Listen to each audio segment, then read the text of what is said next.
नमस्कार दोस्तों, आपका स्वागत है आपके अपने YouTube channel pharma guide Hindi पे। तो दोस्तों, हम देख रहे थे डी फार्मेसी फर्स्ट ईयर के फार्मास्यूटिक्स में इंट्रोडक्शन ऑफ डोसेज फॉर्म के रिलेटेड। तो पहला वीडियो लेक्चर हमने कंप्लीट कर रखा था। उसमें जो है इंट्रोडक्शन देखा था हमने कि क्या क्या हम डिस्कस करने वाले हैं इस चैप्टर में, introduction to different dosage form. उसके बाद हमने डोसेज फॉर्म क्या रहता है, डोसेज फॉर्म की डेफिनेशन देखी थी।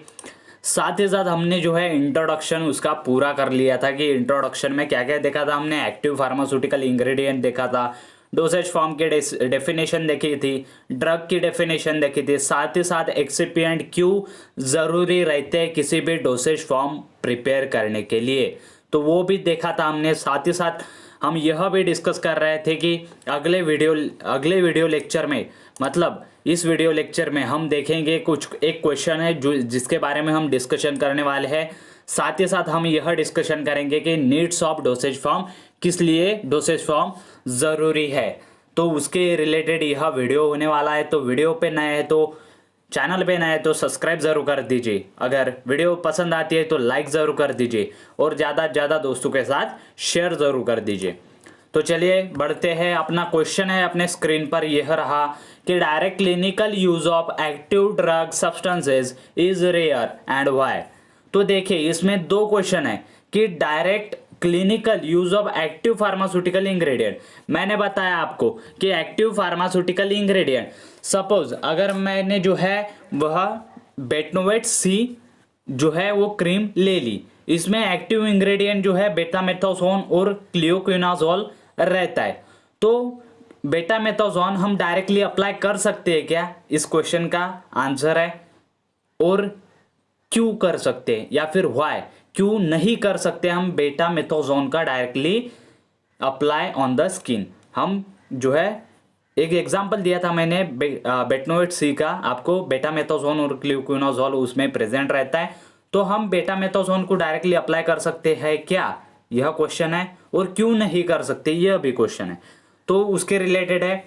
तो देखिए API handling and accurate dosing can be difficult और impossible. For example a potent drugs low mg milligram या फिर माइक्रोग्राम डोजेस। तो आप देख सकते हैं कि एपीआई हैंडलिंग जो रहता है, मतलब जो हमारा एक्टिव फार्मास्यूटिकल इंग्रेडिएंट रहता है, एक्टिव फार्मास्यूटिकल इंग्रेडिएंट हमें पता है कि क्या करेगा, वह हमें जो डिजायर्ड इफेक्ट चाहिए वो डिजायर्ड इफेक्ट हमें वो प्रोड्यूस करके देगा। तो इस तरीके से हम एक्टिव फार्मास्यूटिकल इंग्रेडिएंट से ही हमारा जो डिसीज है वो ट्रीट होता है। लेकिन उसमें एक्सिपिएंट क्यों डालते हैं मैंने ऑलरेडी डिस्कस कर रखा है। तो अब हमें जानना है कि एक्टिव फार्मास्यूटिकल इंग्रेडिएंट हम डायरेक्टली अप्लाई कर सकते हैं क्या। तो सबसे पहला पॉइंट बोलता है कि अगर हम एक्टिव फार्मास्यूटिकल इंग्रेडिएंट को डायरेक्टली अप्लाई करने के लिए चलो राजी हो गए, लेकिन क्या होगा कि हम अगर एक्टिव फार्मास्यूटिकल इंग्रेडिएंट को डायरेक्टली अप्लाई करना चाहते हैं तो सबसे पहले तो हमें उसका हैंडलिंग और एक्यूरेसी डोजिंग जो है वो मालूम होना चाहिए।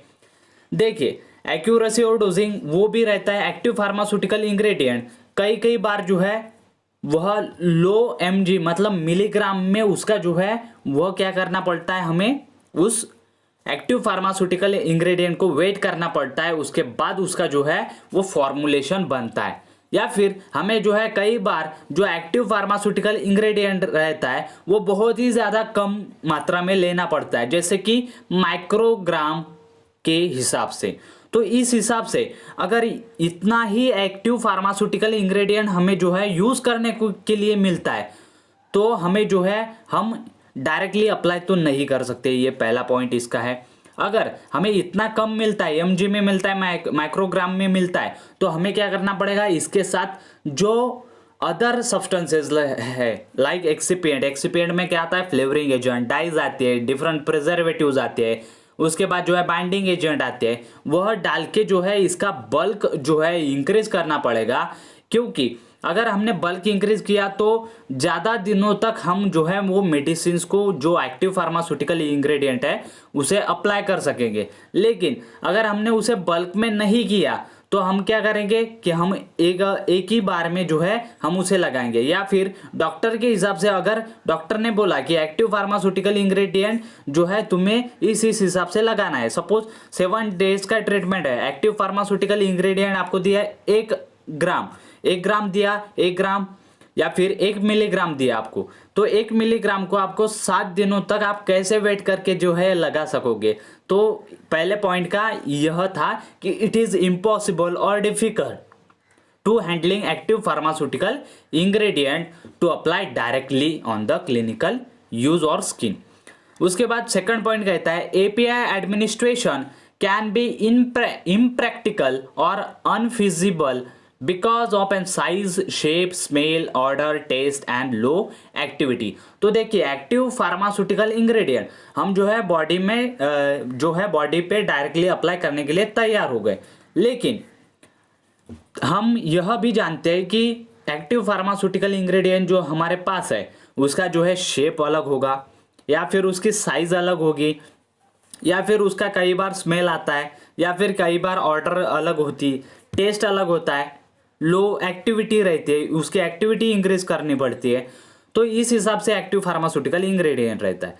अगर हम एक्टिव फार्मास्यूटिकल इंग्रेडिएंट के साथ एक्सिपिएंट डाल देते हैं, एक्सिपिएंट डालने की वजह से क्या होगा, उसकी इनडायरेक्टली क्या होगी, यहाँ पर साइज जो है वो बढ़ जाएगी, क्या, किसी भी एक्टिव फार्मास्यूटिकल इंग्रेडिएंट की। उसके बाद साइज बढ़ जाएंगी, मतलब शेप उतना ही रहेगा लेकिन साइज बढ़ जाएंगी, जिसके क्या होगा, सपोज हमने जो है इतना हमारे पास एक्टिव फार्मास्यूटिकल इंग्रेडिएंट मौजूद है, उसमें जो है एक्सिपिएंट डाल दिया हमने, तो वह बन गया इतना। वह इतना बन जाने के बाद क्या होगा कि इसकी जो है क्वांटिटी इसकी कम है लेकिन इसकी ज़्यादा है, क्यों, इसमें एक्सिपिएंट आ गए हैं। उसके बाद स्मेल एंड ऑर्डर, सपोज अगर हम जो है एक्टिव फार्मास्यूटिकल इंग्रेडिएंट को ले लेते, तो यह ले लिया हमने एक्टिव फार्मास्यूटिकल इंग्रेडिएंट, इसको जो इसकी जो है स्मेल है या फिर उसकी टेस्ट है, तो वह अगर ओरल रूट से एडमिनिस्टर करने वाला रहा तो आप जो है ओरल रूट से लोगे, लेकिन उसके जो स्मेल या फिर टेस्ट की वजह से आप उसे नहीं लेना चाहोगे। लेकिन वही अगर इसमें जो है एक्टिव फार्मास्यूटिकल इंग्रेडिएंट में आपने एक्सिपिएंट मिक्स कर दिए, जैसे फ्लेवरिंग एजेंट, स्वीटनिंग एजेंट, और उसकी जो क्वांटिटी है वो बल्क में कर दी, इतना बड़ा हमने जो है वो एक्टिव फार्मास्यूटिकल इंग्रेडिएंट के साथ एक्सिपिएंट डाल दिया, उससे क्वांटिटी बढ़ गई।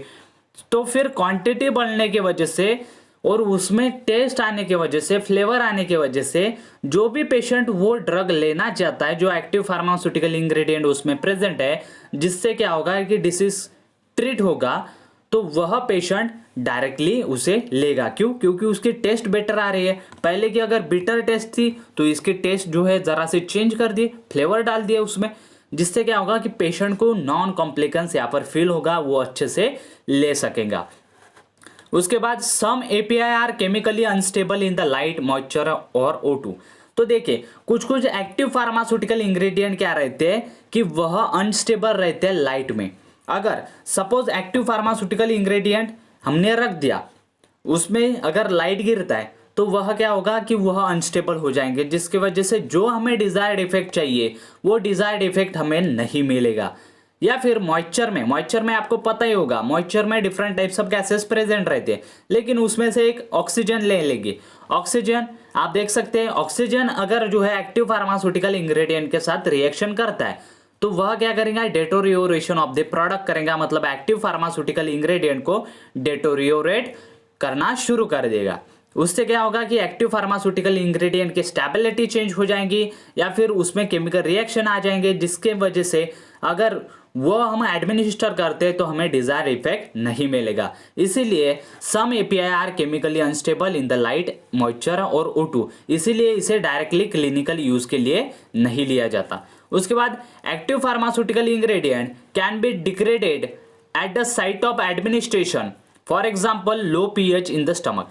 तो देखिए एक्टिव फार्मास्यूटिकल इंग्रेडिएंट अगर हम वैसे ही जो है वह बॉडी में क्लिनिकल यूज के लिए लेते हैं तो क्या होगा, अगर आप ओरल रूट से लेते हो तो साइट ऑफ एडमिनिस्ट्रेशन के हिसाब से अगर आप एक्टिव फार्मास्यूटिकल इंग्रेडिएंट लोगे तो वह छोटी क्वांटिटी में रहेगा, जैसे कि mgr माइक्रोग्राम में, तो वह अगर आप ओरल रूट से लेते हो और उसमें वह जाने के बाद स्टमक में जाएगा, आपका स्टमक में जाने के बाद आपको पता ही है स्टमक में क्या रहता है, हाइड्रोक्लोरिक एसिड रहता है और डिफरेंट टाइप्स ऑफ एंजाइम रहते हैं। जिससे क्या होगा कि जो हम एक्टिव फार्मास्यूटिकल इंग्रेडिएंट डाल रहे हैं, जो इनटेक कर रहे हैं, उस पे हाइड्रोक्लोरिक एसिड की और डिफरेंट टाइप्स ऑफ एंजाइम्स की उस पे रिएक्शन होगी, जिसके वजह से क्या होगा कि एक्टिव फार्मास्यूटिकल इंग्रेडिएंट कम हो जाएगा और हमें डिजायर्ड इफेक्ट नहीं मिलेगा। इसीलिए एक्टिव फार्मास्यूटिकल इंग्रेडिएंट के साथ एक्सिपिएंट डाले जाते हैं, जिससे क्या होगा कि अगर हाइड्रोक्लोरिक एसिड या फिर डिफरेंट टाइप्स ऑफ एंजाइम अगर रिएक्शन करते हैं तो वह रिएक्शन किसके साथ करेंगे, जो एक्सिपिएंट है उसके साथ करेंगे, और जो बचा हुआ हमारा एक्टिव फार्मास्यूटिकल इंग्रेडिएंट है वो एट द साइट जहां पे हमें इफेक्ट चाहिए वहां पर जाने के बाद हमें डिजायर्ड इफेक्ट प्रोड्यूस करके देगा। उसके बाद API में कॉजेज द लोकल इरिटेशन और injury when they are present at a high concentration at the site of administration.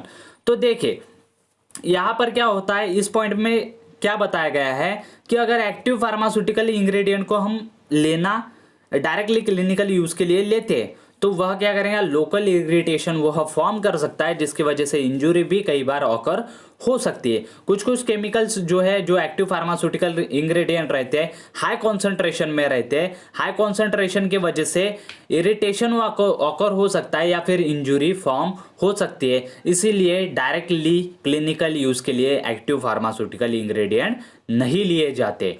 उसके बाद administration of active substances would means to have no changes for modification improvement of its PK profile।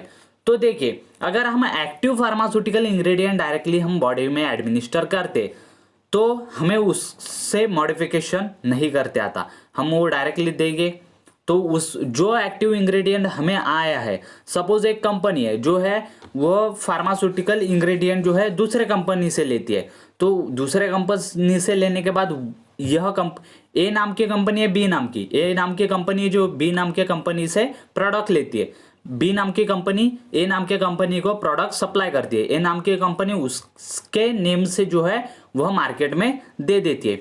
तो market में देने के बाद जैसा B ने prepare किया है वैसे ही ए जो है वो भेज देगी, लेकिन अगर उसमें कुछ मॉडिफिकेशन करना हो तो एक्टिव फार्मास्यूटिकल इंग्रेडिएंट में नहीं हो सकता। वही अगर हम एक्टिव फार्मास्यूटिकल इंग्रेडिएंट बी से लेते हैं और ए के पास जो है वो बी भेजता है तो ए वाला उसमें प्रोसेस करके वह उसमें एडल्ट्रेशन है क्या, उसमें डिफरेंट टाइप्स ऑफ इम्प्योरिटीज है क्या, उसे चेक करने के बाद उसका जब फॉर्मुलेशन करेंगे तब उसमें जो है मॉडिफिकेशन कर सकता है, और जिसके वजह से पीके वैल्यू में ज़रा सा मीनिंग यहाँ पर आ सकता है, ज़रा सा इन्फ्लामेशन आ सकता है। इसीलिए जो एक्टिव फार्मास्यूटिकल इंग्रेडिएंट है वो नहीं दिया जाता।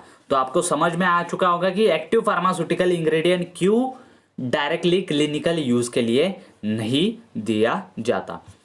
आई होप इससे आपको बहुत ज़्यादा इंफॉर्मेशन गैदर हुई होगी। अगले वीडियो लेक्चर में हम बात करेंगे कि क्यों हमें ज़रूरत है डोसेज फॉर्म प्रिपेयर करने की। तब तक के लिए बस आज के वीडियो में बस इतना ही। आशा करता हूँ आपको वीडियो अच्छा लगा होगा तो लाइक ज़रूर कर दीजिए, चैनल पे नया है तो सब्सक्राइब ज़रूर कर दीजिए और पास दिए गए बेल घंटे को ज़रूर प्रेस कीजिए ताकि आने वाली अगली वीडियो की नोटिफिकेशन आप तक जल्द से जल्द पहुँच सके। आई होप आशा करता हूँ आपको वीडियो पसंद आया होगा। Thank you very much.